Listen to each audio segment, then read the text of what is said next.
Colin Patterson is someone who embodies what it means to give back, both on and off the ice. Colin spent 10 seasons in the NHL, 8 with the Calgary Flames and 2 with the Buffalo Sabres, and was part of the legendary 1989 Stanley Cup championship team in Calgary. But his greatest impact might just be what he's done since. Among his many roles as a proud member of the Calgary Flames Alumni, Colin continues to help our youth discover the joy of sport through programs like Superheroes and Junior Flames. Talking with Colin made me realize how important organizations such as the Calgary Flames are to a city. The positive impact is felt way beyond the rink, and many of the players' contributions continue for decades after retirement. In today's podcast, we talk about Colin's life after hockey, finding purpose through giving back, and how the values that win championships, commitment, connection, and compassion are also building stronger communities. I'm hoping that the Flames was the better of the two teams you played for. Yeah, it was, but I mean, it was still great. It was just great to play in the NHL. Sabres were a great team too. Yeah, a lot of good guys. Absolutely. And then, of course, Stanley Cup champion, 1989 Flames, under the coach of Terry Crisp. Is that correct? Yes, it is correct. Yeah, awesome. Another great year. Yeah, no, he was, that whole team was, iconic. A lot of characters on that team. Yeah, and you know what? We probably should have won a couple more, but it is what it is, and you realize at the end you're very fortunate to win one. Oh, yeah. There are a lot of great players who play the game that never get it even close, let alone win one. So, well, you guys were up against so many good teams back then. Like, it was unbelievable. Like, anyone coming out of that division was going to win the Stanley Cup, basically, it felt like. Yeah, it was, for those years, I bet you it was probably, Edmonton won 5, we won 2, and and Winnipeg could have won. Yeah, they had a great team too. So it was great hockey, great times. Yeah, and then LA, even like when Gretzky got to LA, they could have won a couple. So yeah, it was like growing up. It's kind of similar to when I was a Patriots. I am a Patriots fan, but like during the Brady years, that's kind of when my kids were from like 0 to 10, 12 kind of thing. And so they just assumed that, the Patriots were going to be in the Super Bowl every year. Yeah. And like when I grew up, it was like, I just assumed it was either the Oilers or the Flames every year. Like I didn't know that other teams were even allowed to be in the Stanley Cup. Yeah, it's quite interesting. But they had great teams, the Oilers. And when you look back, you realize how good they were. Yeah. You knew they were good at the time, but you didn't realize what an iconic team they were and how they influenced the game too. Yeah. Well, and did you guys, I feel like you guys almost built teams to beat each other. Like, you know what I mean? Because it's like, okay, if we can beat the Oilers, or for them, if they can beat the Flames, then we got a chance to go all the way. Yeah, and I think people go, well, how do you beat, the Stanley Cup champions, whoever it is? Yeah. You got to figure out how you get out of your division first. Yeah. And out of your conference. Yeah. And once you can figure that out, then you can figure out, in the finals, how you have to play. Yeah, absolutely. So I wanted to talk quite a bit about the Calgary Flames Alumni, the executive committee that you're on, because I think that's something where you guys do a lot of work in the community, and I don't think a lot of people understand exactly, what it is that you guys do and how you impact the community. So had a few questions on that for you. How long have you been involved for?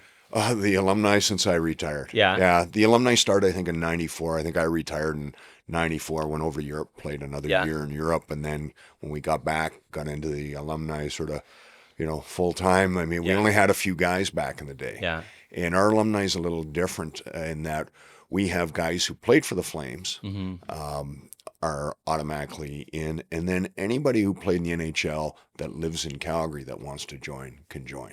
Okay. So we have a lot of guys, especially early on. We have a bunch of guys that never played for the Flames, but when they put the Flaming C on their, put the jersey on, they're representing the Calgary Flames, and they realize that, they understand it. So, they're very professional in that way. And we have guys like Lindsey Carson and Craig Levy, Morris Lukowich.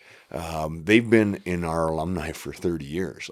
These guys go, I've been in the alumni so long, I think I played for the Flames. Yeah, exactly. They got stories about playing for the Flames. Like, wait a second, I never did play for the Flames. Yeah. What was the original, so you say it started in 94. What was the original purpose of creating an alumni then? I think the original purpose, and it's funny, we were talking with Pep last night, because Jim Paplinski was, he and Lanny started it under, sort of the guidance of Bill Hay. Bill Hay was played in Chicago, and then came here and was the president of the Flames for quite a few years. And he said, Chicago's got this great alumni. We should do something similar here with the, hopefully bringing guys together, and maybe, with guys moving back here, you have not a purpose, but, a sense afterwards of what you want to do and how you want to help out in the community, because we'd always done stuff in the community in Calgary. That was one of the big things about the ownership in Calgary and the leadership and Cliff Fletcher and the management. Getting out and being part of the community and giving back to charity. So it was just sort of that continuation on.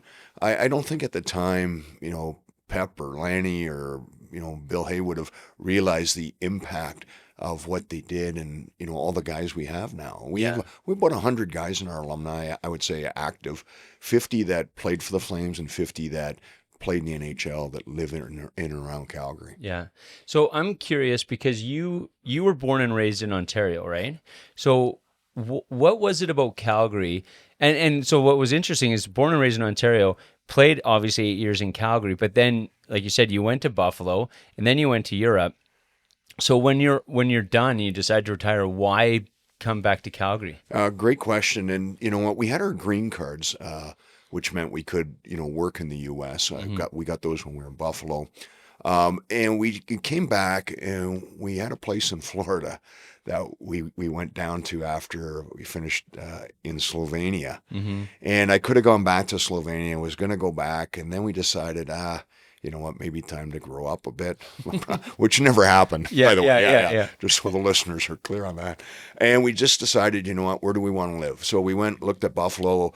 I went and, met with a financial company in Florida.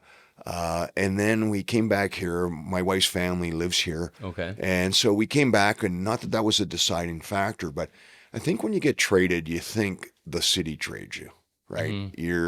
You don't realize it's a business. You feel rejected in some way? You feel rejected in a way, and you go, well, you gave, all you could here, and then you get traded. And when you come back, you realize we went out for dinner one night when we were back, and we ran into just a bunch of people. Hey, Colin, what are you doing now? Where you been? Oh, great to see you again. All that stuff. And you realize this is such an entrepreneurial place, too, that it would be a great spot to live. And, we knew it was a good spot to live and raise a family.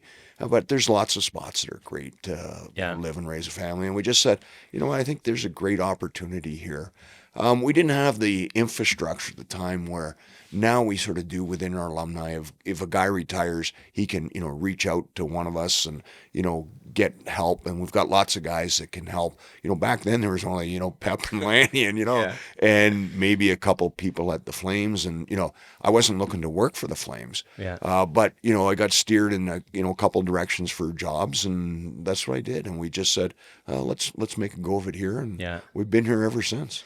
And it's interesting you say that, because anytime I talk to somebody who, has had a successful career in sports, I find I'm always curious about the transition out of sports, because I think for a lot of people, their role as a hockey player or football player, has defined them for their lifetime. And then all of a sudden you decide to retire, grow up, as you say, and you're no longer quote unquote a hockey player.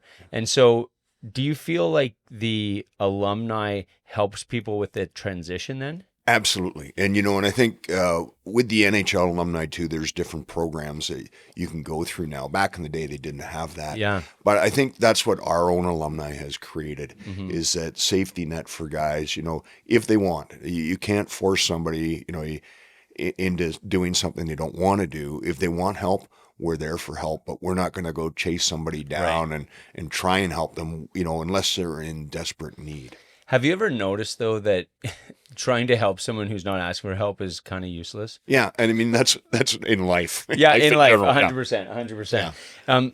When I was going through the list, and just the list of people that are on the executive committee and all the alumni, I do find it curious why so many people chose to come back to Calgary and to live in Calgary. And even, it doesn't take much. You just have to walk through the plus 15s and you'll see old, Flames players and stuff like that, which I think is really cool. Do you think that is partly because of the entrepreneurial spirit of Calgary? Like there's something here that people think, oh, you know what, I can have a career here outside of hockey. Yeah, I think people do look at that. And I think, through the years with our alumni, I think we've been, open and welcoming to guys, even if they're currently playing, just to make a relationship. And once you do that, then after the game is over, guys, everybody goes through the same thing. Where am I going to live? What am I going to do? How do you make that transition? And transition is not easy. Like it's a little tougher. For me, it was probably easier. I knew it was coming, and I had prepared for it. Yeah. So I was ready for it. But I think a lot of guys, it sort of takes them by surprise in a way. I mean, for me, the toughest part of transitioning was not having an afternoon nap. Yeah. Because you did that for 10 years. Yeah. I'd have an afternoon nap. And you had the excuse for it. Yeah. And so, but it was interesting in, getting into regular life, having your weekends off. Yeah. And we never did, once you were finished playing, in the playoffs and, depending on how you played, you might have a longer break or a shorter one, but you might have 2 or 3 weeks out of that where it was sort of vacation. Yeah. But after that, you're back to work. You got to get in shape. You got to be ready because somebody else is going to take your job, and you need to be prepared for training camp. And if you lost out early, well, then they might want to make more changes, and and you might be one of those changes. Exactly. So you had to be prepared. Well, that's why I always wonder when people say, "Oh yeah, this team should, shit the bed this year so that they can get a first draft pick or whatever." I'm like, I'd be playing for my job. I'm not going to collectively like shit the bed so we can get a better draft pick. Like I'm playing for pride and for my job. Yeah, and you're never guaranteed even if you get the first draft pick, you're not guaranteed it's going to be something that's going to change your team, immediately. Well, especially if you have the culture where you're cool with, doing shitty to get like that's not a culture you necessarily want to be with anyway. And that's not the thing you want to drive home in your dressing room. Yeah, exactly. And I think everybody plays to play, plays hard. I don't think that's changed within the game. So I remember, actually, it's funny, I was just in Penticton a little while ago, and when I was a kid, I used to go to hockey school in Penticton. Okay. So it kind of like brought back some memories. We were at one of the old pubs that, and a lot of the old jerseys are sitting in there. So like Andy Moog was from there. And so I was reminded of like, stories I heard as a kid. But my memory of when I was younger, hearing people, I'd say like if you get to training camp, that was kind of when they started getting in shape. Yeah. Did you find as your career went on that the demands got more serious? Like, because what I was told is, a guy like Andy Moog, he would take the whole summer off, and then he'd be 20 pounds overweight, and it was like training camp. Okay, shit, I better get back into shape. Was it like that at any point in your career? Yeah, I sort of caught the end of old-time hockey and the start of new-time hockey. Okay. And a couple of those things was, the workout regime.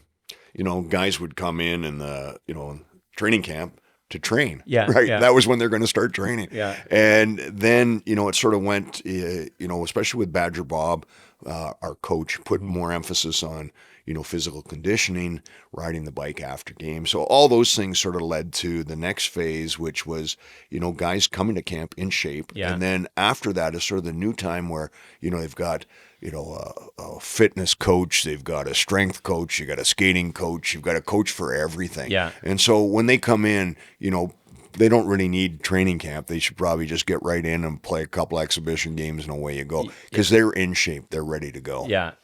That would be a hard transition to be in. It's like, shit, I wanted to be in the old time hockey, like you say, where you come here to be in shape, not to have to take your whole summer to stay in shape kind of thing. Yeah. And I mean, they used to give you a guidebook to make sure you were doing stuff right, but it was the same for everybody. It wasn't like, hey, Mark, here you go. This is for you. You got to work on your VO2. Yeah. Colin, you need to work on your upper body strength. Or it was nothing like that. It was all the same thing. Yeah. So, but when you came to camp, you had certain tests you needed to do. Yeah. And, the younger guys, they didn't truly understand the power in those tests and what the coaches and the management was looking at in those tests. But if you could be in the best shape ever, you know, but if you didn't train specifically for these certain types of tests, you know, the chin-ups, you know, inverted, you know, chin-ups, you know, and they wanted you to do 20 of them. And if 20 was the magic mark for Badger Bob, and if you didn't, you know, it was sort of, you know, you might have got an X by your name. And so now they're watching you a little more closely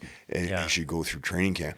But there were certain things that you go, if you didn't do them, if you didn't practice them, you weren't going to score well. Yeah. And it's one of those things you can't, if that's their measuring stick, you can't bullshit. You can either do it or you can't do it. Yeah. And you go, as I said, you might be in the greatest shape of anybody, but if you can't do those specific tests well, you know, that's frowned upon. Yeah. And pissing your coach off day one, probably not the best idea. And he didn't, you know, come across as a very charming human being. So it was probably a little intimidating being with a guy like that in the dressing room. Well, you know what? I mean, Badger Bob was great.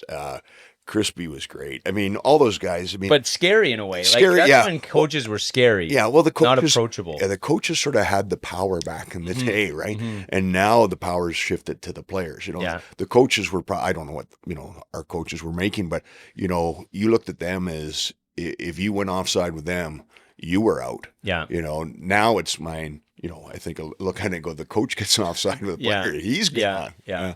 No kidding. Hey. And is that good, do you think? Like the way that the league has changed in the way that the kind of the power dynamic has shifted? I don't know if it is. I you know what, I think the coach, you know, should have probably maybe more influence on, you know, player selection, but that's, you know, the GM and the contracts, and it's tough to move guys now. You know, you sign a guy for a long-term contract, you know, and they have no trades. You know, that wasn't necessarily the case back in the day. Yeah. You know, but which I think there's good and bad to it. Yeah. So I want to go back to the alumni, and I'm just curious when now, like you said, so in 94 it started, but now it's been around for 30 some years. What is the I guess I'll say the mandate day to day? What are you guys responsible for? Well, our mandate is to give back to the charities, to give back to the community, you know, to help, you know, probably more youth than anything, you know, youth oriented events or charities.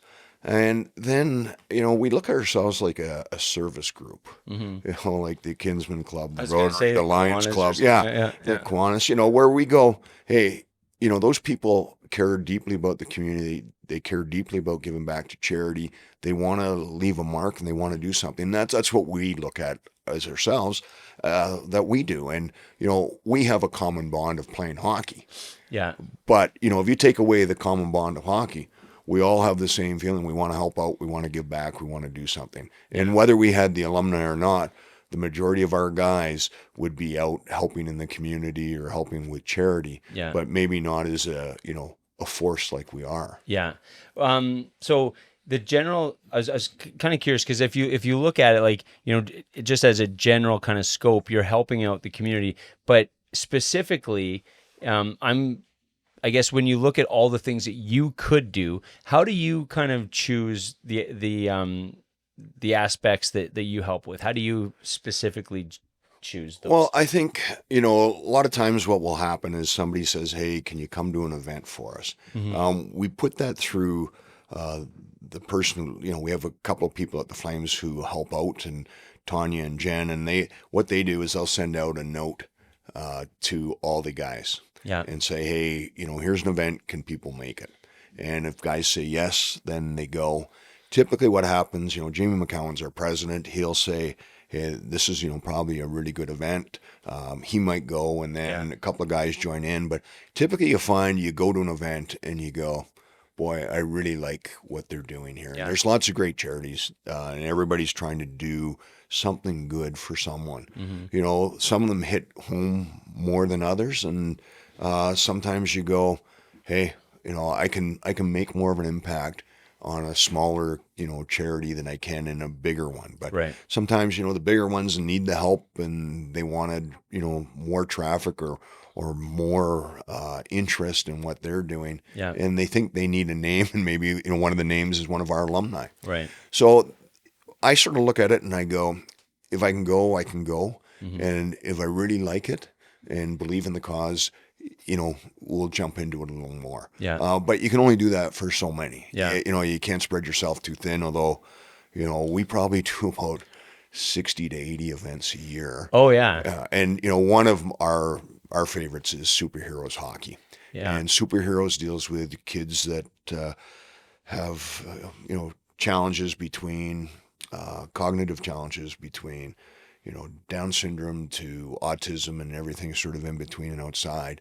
And we found this group superheroes because the Flames had sponsored them.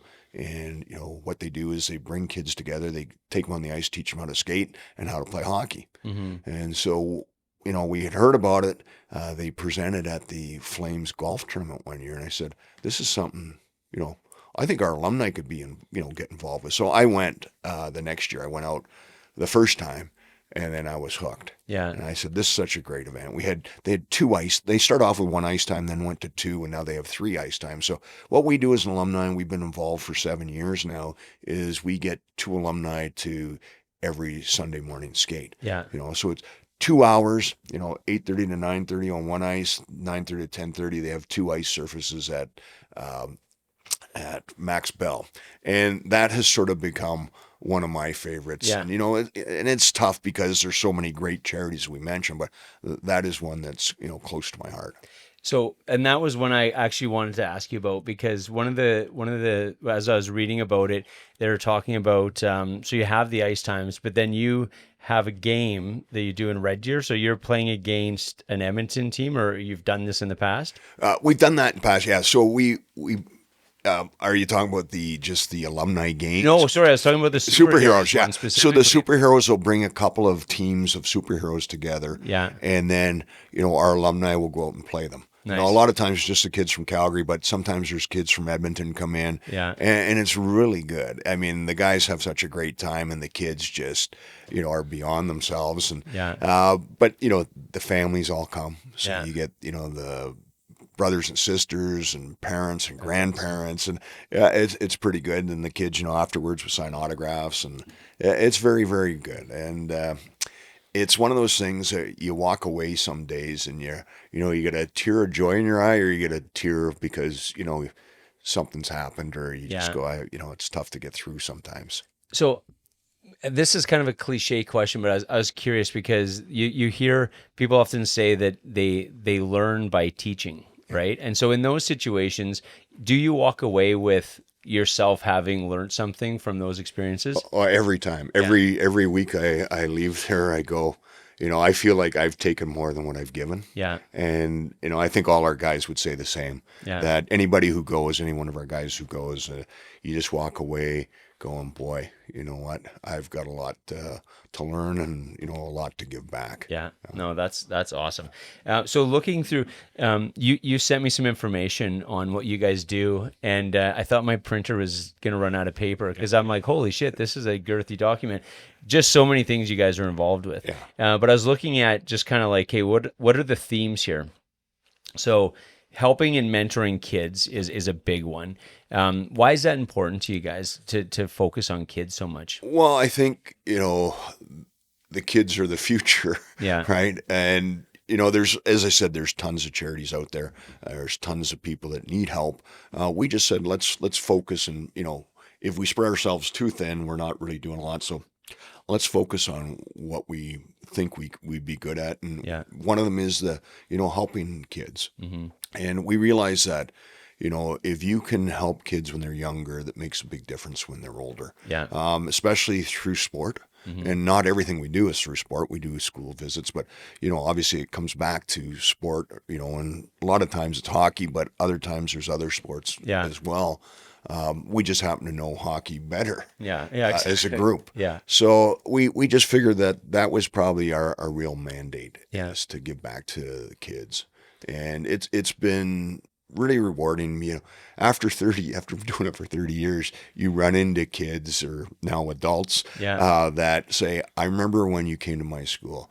I remember, you doing this or helping out, Another great one of our favorite is KidSport. Yeah. KidSport, they just celebrated their 30th year. Yeah. Our alumni has been involved for 28 years. Wow. With KidSport. Yeah. So, yeah, I don't know what we're going to get into talking, but No. Perry Bears and myself started this SO 3-on-3 pond hockey. Oh, nice. Years ago. And we did it for 10 years. What we did, we bring in 56 former NHL players, 8 teams. We play 3-on-3 pond hockey. Where's that at? It used to be at the Corral. We originally wanted to do it out on Lake Chaparral. Yeah. But the temperature, like we had it all set up. We had benches and stands and the ice, and we had logos, and we were doing, Perry and I were promoting it, and David Spence had us on. Yeah. And he's a weather guy, and he goes, he took us aside. He goes, the temperature's going to drop to like minus 40 this weekend. Wow. So we had to do a quick change, and we went into the Corral, and that's where we ended up having it. Yeah. We did it for 10 years, and we raised about $1.4 million. About $450,000 that went to KidSport. Wow. And when we started, KidSport was not very well known. I think we gave them more of a face to the community of what they do. And I think that was probably the biggest thing we did, was give them exposure. But we donated money along the way, and we were at one time the largest donor to KidSport. We donated $90,000, and then Jerome, came in sort of after, our event was done, and then he started donating, money, $1,000 a goal. Nice. And then Jerome donated, I think, over $800,000 to Wow. KidSport. Yeah. So fabulous. And that one, you go, it's just really feel good. And I mean, it's, originally we thought hockey was the most expensive thing, but you realize it's all sports, and it's just getting kids involved in sports. And Totally. that was important. But, it's a long way around the question, but we were at that Brewers Cup in Montana, which you have played in. Yeah. And we were playing a team from Calgary. And it might have been your team and one of the guys on your team, but it was a goalie. Yeah. And we were shaking hands at the end, and he had this real neat mask. It was a Flames painted mask. I said, "Oh, love your mask." He goes, well, I want to thank you guys, because, my mom couldn't afford to put me into hockey. Really? And, through KidSport, I got into hockey, and being a goalie, you can only imagine how much more that is, how much more expensive it is for a single mom. And he said, because of you guys, I was able to play hockey and, still playing. So Perry and I, we were almost in tears, right? We're going, because you never really understand what you're doing and trying to help people, or just giving back. You don't realize the impact that has until, somebody tells you. Yeah. And that's cool when it's something specific like that. Yeah. So it was really neat. And, we sort of walked away and went, yeah, you know what? Yeah. Thank goodness we did that. I love that. And I have 2 kids, so anything that is kid related like resonates with me. And that was the other thing I wanted to ask you about, is just accessibility to sport, right? Because and that's another theme that you guys have through KidSport is, you take for granted, like I grew up playing hockey. My kids play soccer, they go to Taekwondo, that sort of thing. And the idea that kids that want to play sports can't play sports, that just breaks my heart. Yeah, it's gut wrenching. Yeah. When you see that, and that's why all sports is so important, getting kids involved in them, right? People say, well, it takes them off the street. Yeah, it does. But you get another friend base, you learn, the ups and downs of sports, of life, and not everything's great, but you got to work your way through it. You make friends for life. And even for me, I've got guys I played tyke hockey and lacrosse with that are still my buddies. Yeah. So it's interesting how, sport can do so many things for so many people. Yeah, absolutely.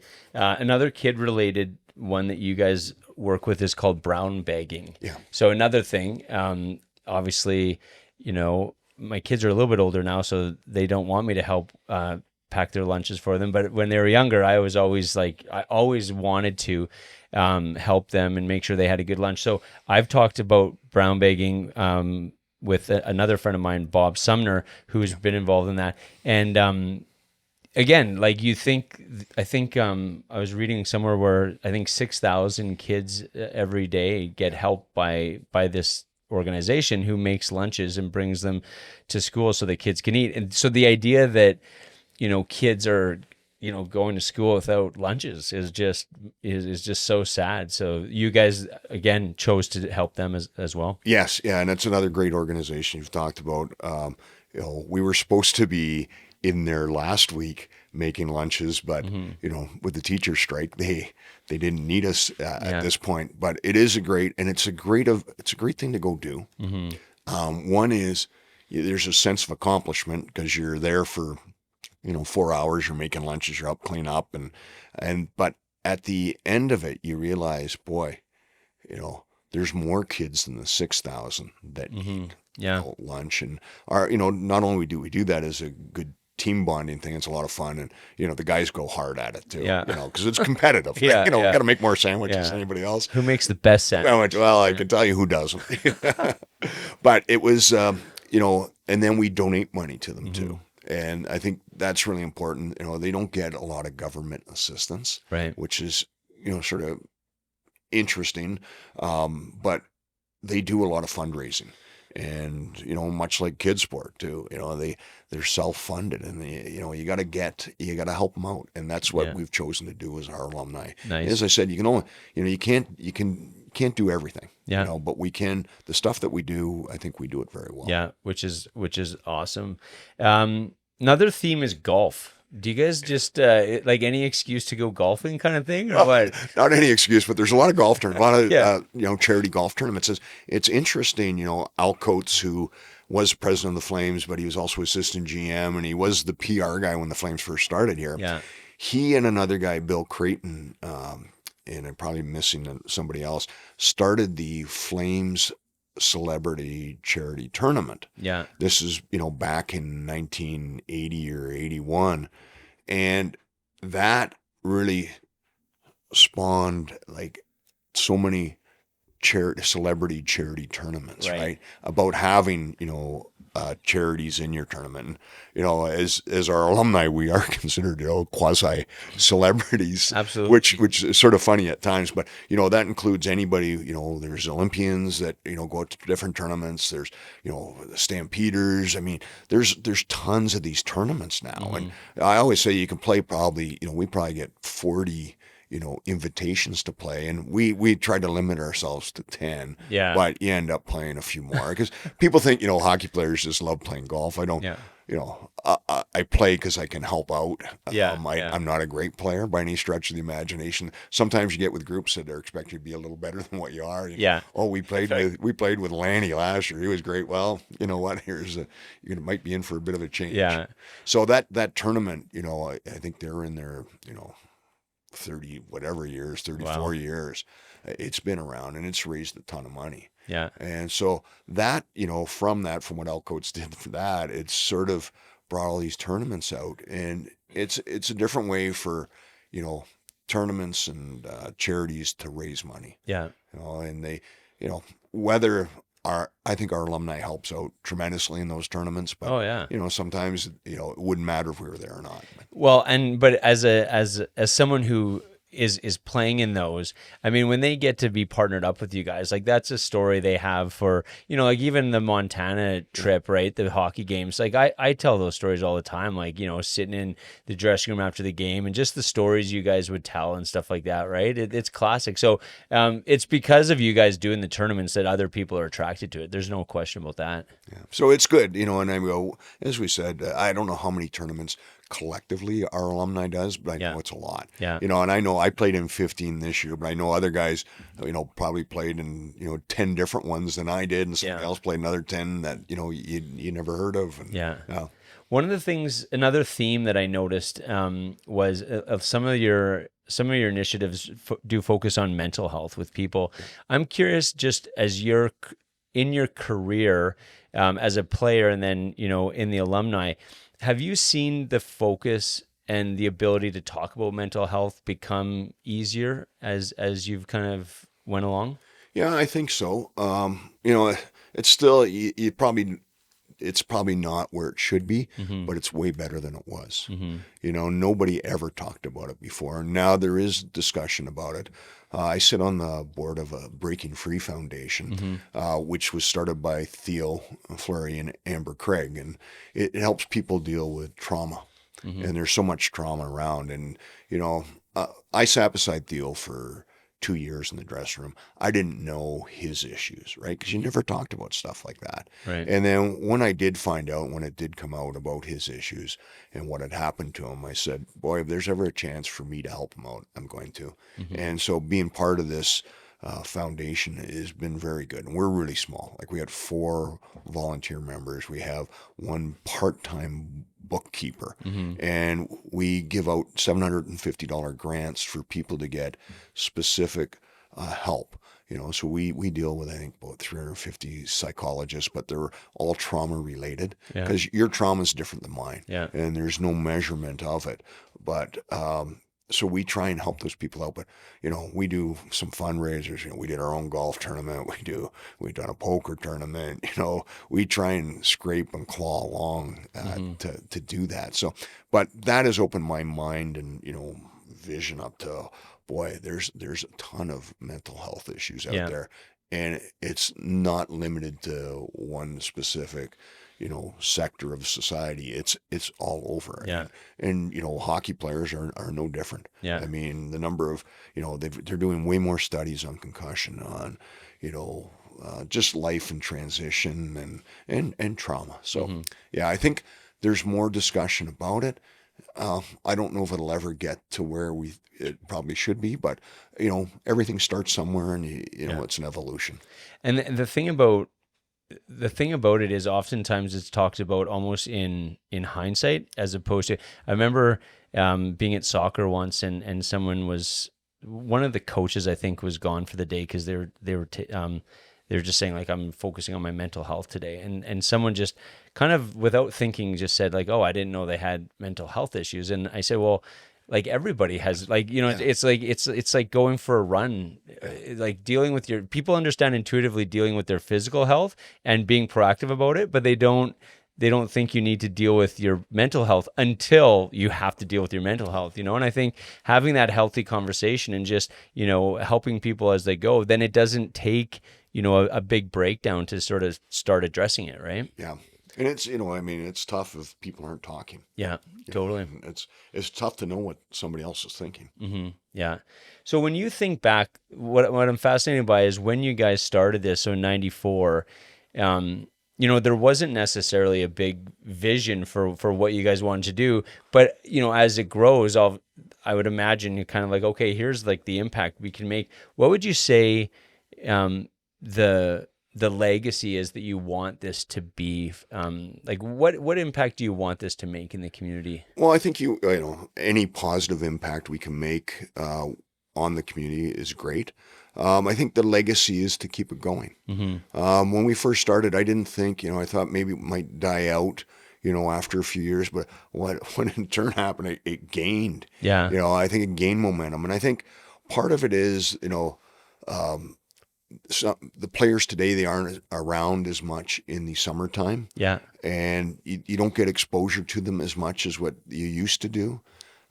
So I look this year and, Lomberg, Wolf, Kirkwood, they were out at a lot of, different golf events. And I go, good for them, getting back to being part of the community. But we didn't know how that legacy would continue on after, especially, when the salary started to increase. We're going, well, guys will get out of the game. They won't, they'll just want to, retire. And what we found out is, guys like, Curtis Glencross, Mason Raymond, Rob McGear, Matt Stajan, Mike Commodore, Corey Sarge, all these guys want to help and they want to give back. And you go, it's great. They have that, and that's what we didn't know if they, the guys coming up would. And I don't know what the next group is going to have, but after seeing, as I mentioned, seeing those guys at tournaments and events, this past summer, I go, there's some great, great things that I think are going to be in store for the alumni coming forward. Right. Yeah, that's awesome. And it's great. And, we want to make sure that we keep open arms to guys who have played the NHL that live in Calgary. And we have a ton of those guys that probably a lot of, people don't know, but they're giving back. And they're, as we mentioned earlier, you put the Flaming C on your chest and you're representing the Calgary Flames. You got to do that in your best possible way. And if guys don't, they're out. Yeah. And I think it's just great because for them, it gives them somewhere to land after, because it's so hard to, yeah, to make that transition if you feel like you're all by yourself, right? Yeah. So to have that landing pad is huge.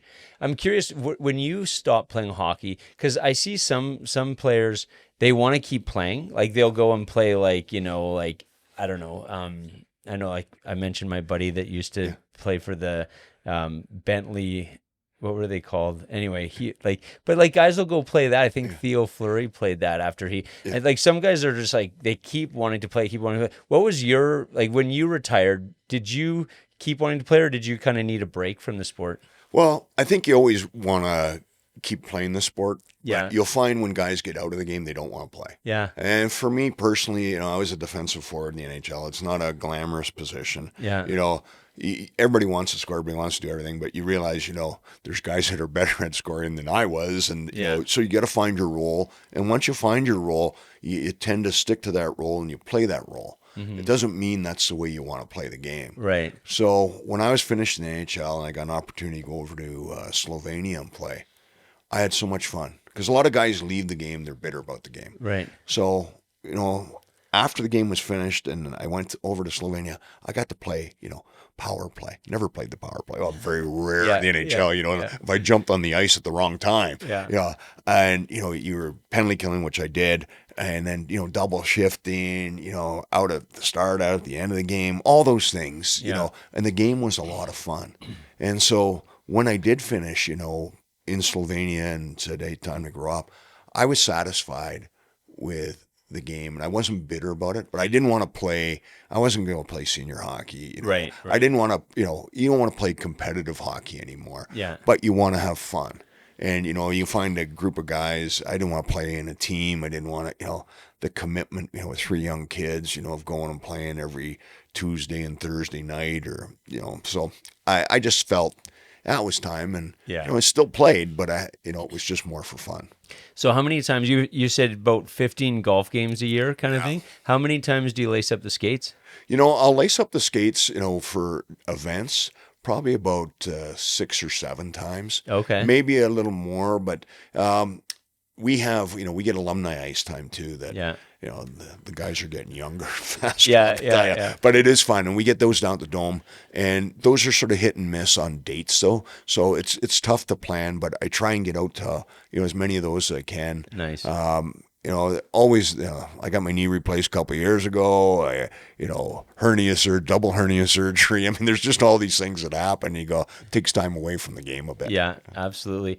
So when you think about, your 10 years in the NHL, what, and even like your I guess take your whole hockey career in its entirety, what's kind of some of the lessons that you took away, or is there a big lesson, or is there someone like a mentor that really had an impact on you? Well, there's lots of guys that had an impact on me, guys you played with,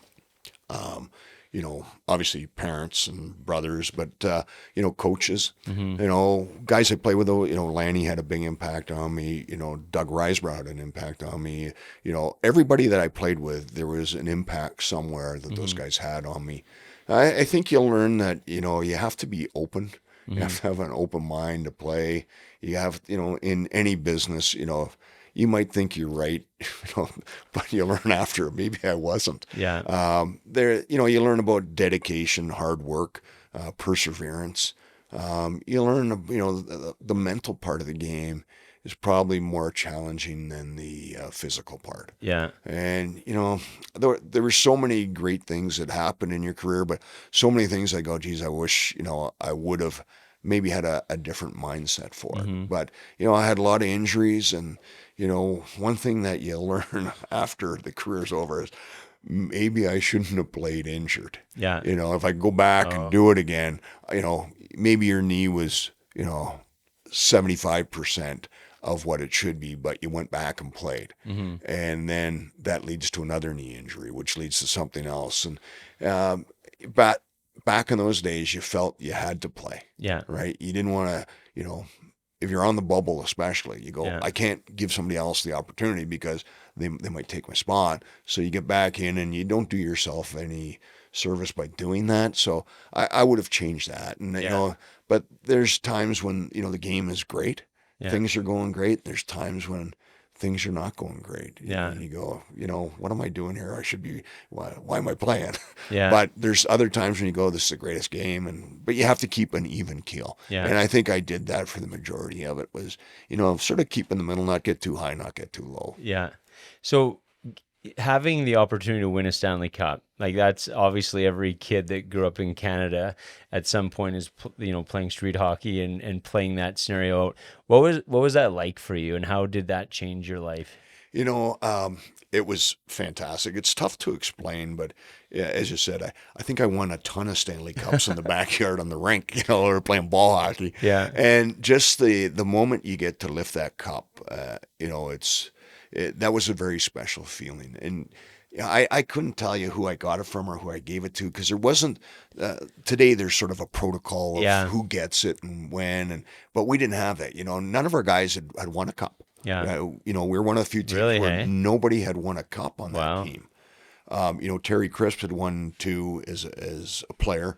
Doug Risebrough had won like 4 or 5 as a player, but nobody on our team playing. Those were coaches. Yeah, nobody had won a cup. So, you get it. You go, what do you do? We're skating around. And that was when you used to do the full laps around. Now they go up and back. And it's like, okay, it's almost like they're announcing now who's going to carry the cup. Yeah. But yeah, so it was, I remember getting it. I remember holding it up, and I just went, this is it. I can't wait to do it again. Yeah. And as we mentioned earlier, fortunate to win one, because we could have easily, not have won that one. We went to the finals, and, I talked earlier about, Edmonton and Calgary. Edmonton was in 6 finals. We were in 2. Yeah. That's 8 years. I know. Of that. They won 5, we won 1. I go, it's pretty incredible when you think of it. But, it was just a very special moment. You realize how tough it is to win. Yeah. In 86, we lost. You lost to the Canadians, right? That was the year Watt. Was that his rookie year? That was his rookie year, yeah. Bitch. So, yeah, I mean. You get in a hot goalie, and it just changes everything. Yeah, and you know what? You always want the hot goalie on your side. Yeah, And we had that with Vernie, in 89. I mean, he was hung out to dry in that Vancouver series, Game 7, which he came up with some amazing stops. But yeah, it was one of those things, an accomplishment of a lifetime. It does it change me as a person? I don't think so. But to have that cup, to have the ring, you take that with you forever. Oh yeah, absolutely. Do you wear your ring around a lot? I don't wear it a lot. I'll wear it to events. Yeah. To at charity events, because people want to see it. But now the rings are gigantic. I was gonna say the rings are they're almost like obnoxious. Yeah. And I go, I don't know why they want them that big, but everybody wants to do better than the last. Exactly, right? Yeah. And I'm sure with ours, people were saying the same thing. Yeah, but you could wear it legitimately. Now you couldn't I can't even put. I don't even know if they can get on their finger. Without spreading the other fingers. Yeah, it's ridiculous. So one of the things in Calgary, we just went through this, and I guess every city goes through it, but we needed a new arena, right? And so then the whole city talks about should we do this? And then there's always talk about okay, well, maybe the Flames will leave, and there's kind of this posturing back and forth. Maybe explain what, in your opinion, because people look at it from a numbers perspective, but I think there's something more than just the numbers when it comes to having a team like the Calgary Flames in Calgary. In your opinion, I guess, is it important for a city like Calgary to have the Flames? And what is it beyond just, a hockey team for you? Yeah. So I would say name any big city in the world, your favorite cities to go to, the favorite cities to visit, they have a pro sports team, whether it's soccer, hockey, football, baseball, basketball, combination of both, or all of those, all the above. That's what big cities have. And one is, it puts you on the map. The other thing is the legacy of the team. And I think the legacy of the team is, part through our alumni too, and the great work we do in the community. You don't have that if the Flames are not here. The Flames aren't here. I mean, I always say, if you take the Flames out, you're a bigger Regina. Yeah. Truly, I go, so it's important that you have the Flames here, and the same with the Stampeders. It's important to have the Stamps, and now you're seeing soccer come in, you're seeing the basketball team come in, all those things are great. You're seeing the women's teams come in. You need those if you want to be a big city. Yeah. If you don't, then you're not that big city. Yeah. And it goes with for Philharmonic, for ballet, for all those things, right? If you want to be a big city and draw people in and make people want to come to your city and live in your city, you need something there. If not, you're dwindling the number of people that truly want to live there. Yeah, no, and I agree. And, like for me growing up, my dad was always a big believer in, you cheer for your local team, right? So he didn't grow up in Calgary, but as soon as he moved to Calgary, he was like, Calgary's my hockey team. And there's always just something special about, the Flames and the Oilers at the time, but also just with Calgary as a city, to your point, because in that time, like the Olympics, like it was just such a unifying experience to be in Calgary and to experience the Olympics and you guys doing so well at the time. And, that just to me was such a special time to be in Calgary and, having teams like the Flames, it really does build that community sense. Yeah. And you know what, when you go to the playoffs, and I didn't realize it until 2004, when they went to the finals and lost, in Game 7, but they actually won Game 6. But we don't want to get into that. The impact that the team makes in going a long playoff run to the city. Oh, yeah. And when you're playing, you don't realize it because you're caught up in playing. Yeah. You don't realize how important it is to the city. You go, yeah, you sort of do, but you don't until you actually see it again when you're not playing. And like it was crazy. Like the city was just alive, and there were so many things happening, and it all focused around the Flames. Yeah. If you don't have that, as I mentioned, And it's like capturing lightning in a bottle, because the specialness of that, like the 2004, and just being on 17th Avenue and the Red Mile, and every year after that they're trying to recapture it, but it's so special. And I guess that's what makes it so special, is it's so rare, and so when it's happening in a city, it just is. It just makes you vibrate. Yeah. Yeah. You look at what it did to Edmonton the last 2 years. Yeah. Right. Yeah. I mean, and for the businesses, for everything, it means so much. When you don't have that, you don't have that.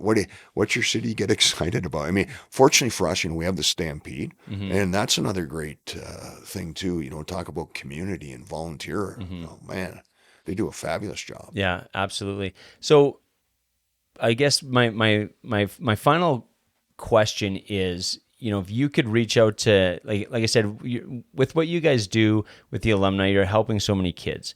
Any kids that would be listening to this conversation in Calgary, what's your message to them? Like, what do you want kids to know? To know that there is help out there, and no matter what you're doing, and people are behind you. I mean, I don't know the exact message that I would say. Yeah. There's one specific message, but that, if you want to do something, you can do it. Yeah. And there's lots of people there to help or guide you through it. And, it's, talk about inclusion and everything, but I go, everybody, can be helpful. Sometimes you can look at people and say, I know I can help them. Sometimes you go, I don't know if I can, but you do help. And even if you find help for different people, you're helping them. Yeah. No, and I think that's, like, I'm really grateful that you came to have this conversation with me, because one of the things that, like I said, I was lucky enough to grow up playing hockey. I grew up in a family that loves hockey. We don't agree on what team is the best, but that's what kind of makes it fun and colorful. And so, but what I get when I get to meet people like you and Lanny McDonald, and you see all of you guys, it's not just that you guys, were part of our memories as kids, and getting to watch you guys win the Stanley Cup, but just what you guys continue to do for the community. And to me, that's the bigger impact that you've made in for Calgary. Yeah, and I do agree with that. I think that's the living legacy, or the legacy that we want to leave, is that our alumni has done so many great things. Yeah. And I think one of the things our alumni wasn't good at years ago was saying what we did, and then we put this, Tanya put this community report together. Yeah. Even I got it. I go, when I first looked at it, 2021, I think was the first year we did the community report. I was like, oh my gosh. Yeah. Like, we've done a ton of stuff. Yeah. Like, I couldn't believe how many things that we do that, I wasn't even aware of, because, you take your own initiative, you're running with it, and you're phoning guys up or texting guys or emailing guys, hey, can you come to this event? Can you do this? And then, vice versa, somebody else is doing that. And with any of our bigger events, we always say, one of our guys has to be involved. Right. And, you sort of take the lead on it. Mm-hmm. Because, we've been to events before in the past where none of our alumni took the lead, and, the event probably wasn't as good as what it should have been, or guys were confused about it. But we've done a lot of things. We went out to Doddsland, Saskatchewan last year and played a game. Where's that? It's near Plenty. It's north of Kindersley. Okay. So Plenty, Saskatchewan is important because Brad McCrimmon grew up there. Okay. And Brad passed away in a plane crash, unfortunately. He was part of our 89 team.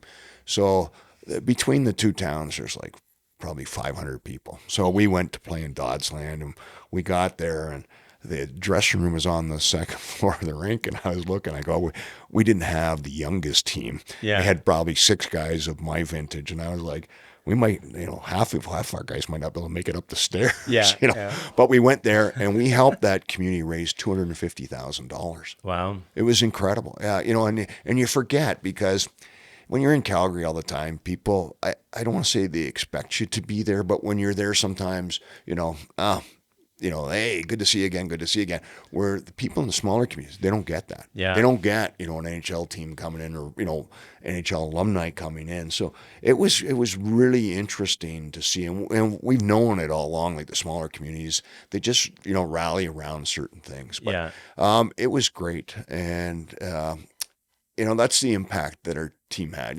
We're all out there signing autographs and, just having fun and enjoying it. And, they had probably, the rink holds, 600 people. They probably had 750 people at the rink, and then afterwards you went to the curling rink, because that's where they had the, the little after game celebration and dinner and auction. So it was really good. It was a lot of fun. But, all those events that we do, you realize that has an impact for that community, the kids in that community, and even the adults in that community. 100%. Yeah. And that's what I wanted to really, that's the message that I like to tell people, is like, you can look at the numbers of, okay, the impact that the team has, but if you look at the impact that the legacy has, that the Calgary Flames have as a culture and what you guys have done, it changes lives. So it's awesome what you guys are doing. Yeah, and there's so many, as I said, there's so many great charities out there, but anybody can help. Yeah.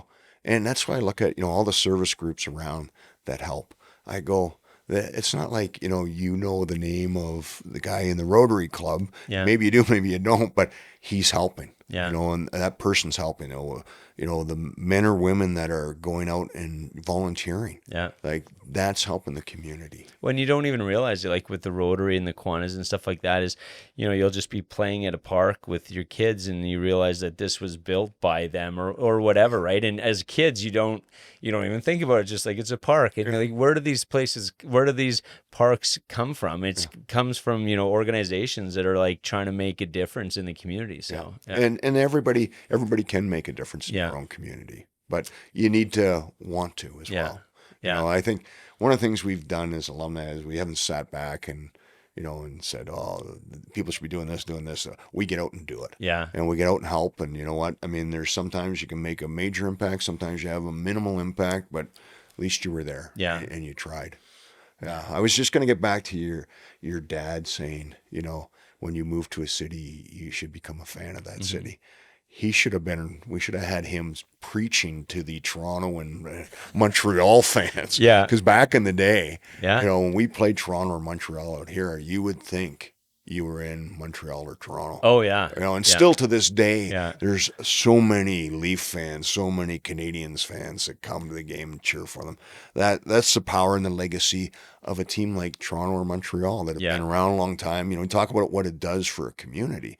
Look at the Blue Jays right now. Oh yeah. You know, they're capturing, you know, not only Toronto, but the entire country. Yeah. And it's great to see. Well, and so yeah, speaking of my dad, we were driving the other day and we were listening to the Blue Jays play, and we were driving home from one of my hockey games in '93 when Joe Carter hit and we both remembered, like we remembered exactly we were in Warburg, Alberta, like small town, in a gas station. There was a black and white TV in the gas station, and we saw Joe Carter. So that's what sports does, right? Like, you know, that was 32 years ago, and my dad is in his 80s, and he remembered exactly where we were, and so like that's the importance of sport to people, and it brings people together. You know, like we're sitting there listening to the game as he's driving his truck. And the memory comes back 32 years ago. So it's cool. Like what, you know, our childhoods are all wrapped up in you guys winning Stanley Cups, the Blue Jays, you know, winning world championships. And then, like I said, the legacy that you guys have afterwards, like, and that's you guys have made a bigger difference since hoisting the Stanley Cup than you did by just, you know, hoisting the Stanley Cup. So it's cool. And thanks for taking the time to share your story, and thanks for, you know, doing everything that you do. Really appreciate it. No, we appreciate being on. And you know what, as I said, we got a group of guys, great guys that do a lot for the community. So thank you. Awesome. Thank you. Thanks so much for listening to the Create Podcast. Please be sure to like, subscribe, and share with your friends. See you next Wednesday.